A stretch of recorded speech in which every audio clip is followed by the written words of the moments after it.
Hi, my name's Lilika, welcome to the channel. At the beginning of a school year, it's really worth starting off the way you would like to continue. It's no good to start off weekly or at kind of 50% because chances are that's the way you'll continue working for the rest of the year. So instead, it's better to start at a reasonable and attainable pace that you know you'd be able to kind of keep up throughout the whole year. So today, here are 10 tips of things you can do to start off the school year strong. If you're anything like me, you kind of turn into a bit of a degenerate throughout the school holidays, which is completely normal. At least that's what I tell myself. However, coming out of a school holiday time, going into school, your sleep schedule probably doesn't suit a school type of, schedule. So instead of going to bed at 2 a.m. and waking up at 10 a.m., try, going to bed at about 11 and waking up at 7, for example. This will generally be a sucky period of time. You might feel a bit jet lagged, but you can make it easier for yourself by following a few, tips that I will now give you. Number 1 is that waking up earlier will help you go to bed earlier. If you were going to bed at like 2 a.m. throughout the holidays and then you decide, okay, I want to wake up at 7 a.m. in the mornings, and then you just, set your alarm for 7 a.m. and get in bed at 10:30, chances are you'll spend about 4 hours just lying in bed doing nothing because your body isn't accustomed to going to bed at that time. So rather start waking up earlier, and then throughout the day you'll feel a bit tired, and then by the end of the night you'll be ready to go to bed and it'll be a lot easier to fall asleep. Number 2 is to start in smaller increments. It is a lot better to just wake up about 15 to 30 minutes earlier every morning and then do that for a week or 2 weeks leading up to your school starting, rather than just doing it cold turkey, because as I mentioned before, that will leave you feeling kind of jet lagged and it'll just make it a lot harder for yourself.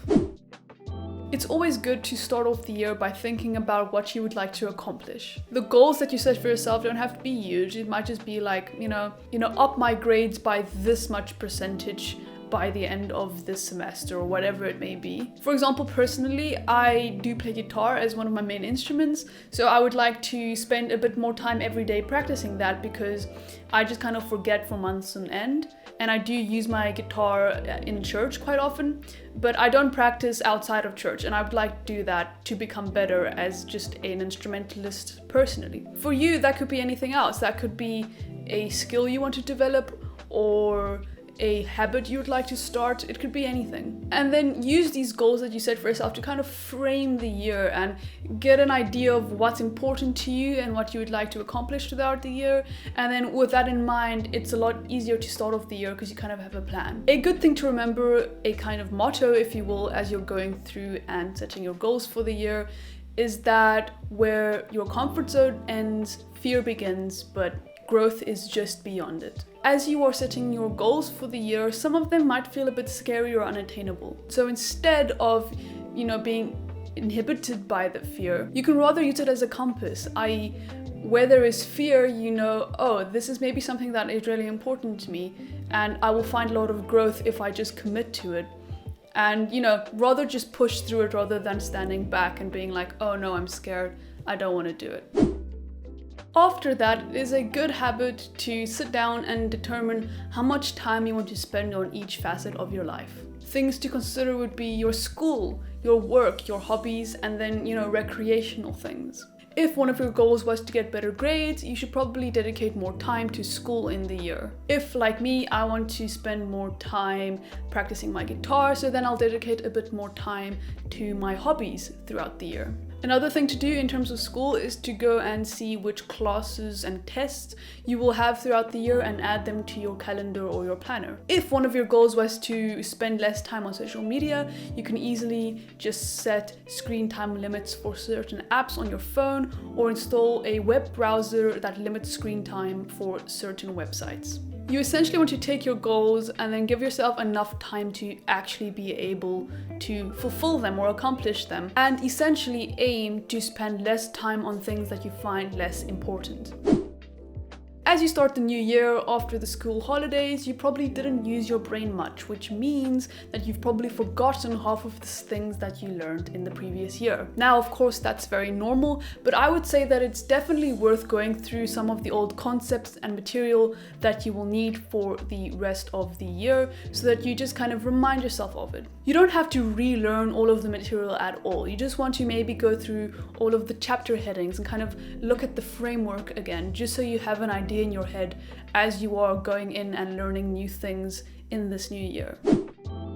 At the beginning of the year, it's nice to feel like you have a clean, fresh start. Of course, for most of us, that won't look like just buying new stationery or binders every single year. That isn't very financially viable. However, you can just take your backpack or your binders and the things that you already own and just declutter them a bit to give you that sense of, it's a new year, it's a fresh start, let's go. So take your backpack and empty everything out of it, every single piece of litter or nonsense that you don't need, and all of your textbooks, your stationery, etc. And then reorganize all of it and put it back in your backpack, and you'll feel just so much better knowing exactly what's going on in your backpack and knowing that it's nice and clean. Go through all of your textbooks and take all of the ones that you won't need and store them somewhere, and all of the ones that you actually do need you can carry in your backpack, so you're not carrying around any extra weight, obviously. Decluttering isn't just for the purely physical. You can also do this digitally. Go through all of the folders with all of your assignments on your computer and clear all of that up. If your PC's desktop is a complete mess, then clear that up. It'll give you a bit more of a sense of peace and a clean foundation to springboard off of into the new year. It's definitely worth going through your calendar, through your planner, and reorganizing your life a bit. I personally do everything digitally. I used to have a planner that I used all throughout 2021, but I just found that doing it digitally works a lot better for me. So I, for example, use Notion to kind of organize my life. I would suggest setting up weekly and monthly routines, writing down things that you need to do every month, whether that's paying rent or like washing your car, and have it all in one place so you can, feel a bit more organized and you won't forget things later on. Figure out what you want your daily routine to look like and write that down somewhere so you have something to go off of when you wake up in the morning. Also, at this point, it's worth thinking about how you manage your dead time, the time between tasks where you don't really know what to do.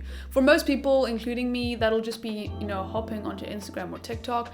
I don't use TikTok, I use Instagram Reels, but it's basically the same thing. The truth of the matter is that in that time, you're wasting hours and hours at the end of the year if you add up all of those, 10, 15, 20-minute time slots in between classes or tasks that you need to do, where you just spend it mindlessly scrolling on social media instead of doing something, proactive or productive. I would suggest maybe downloading some, ebooks so that you can just swipe through those on your phone instead of just spending it mindlessly on social media. Or maybe just get something to keep your hands busy. Maybe get like a Rubik's Cube and you can learn how to solve those in those time slots where you don't really have anything dedicated to do. After the holidays, chances are your workspace will look a bit dirty just because it hasn't been used in a while. I personally would suggest taking everything off of your desk, wiping it all down, dusting it all off, and then only the items that you need, you can put those back onto your desk. You can even go so far as to go through your clothing, your closet, and taking out all of the things you don't need and only keeping the things that you do need. This is kind of like decluttering and organizing as well, but just more in the space that you'll be working, again, to give you a bit more of a sense of peace and to clear your mind a bit. In my life, I find that the clearer my work environment, the clearer my brain is, and the better I feel I can function doing work productively. So cleaning up your workspace might well be worth it.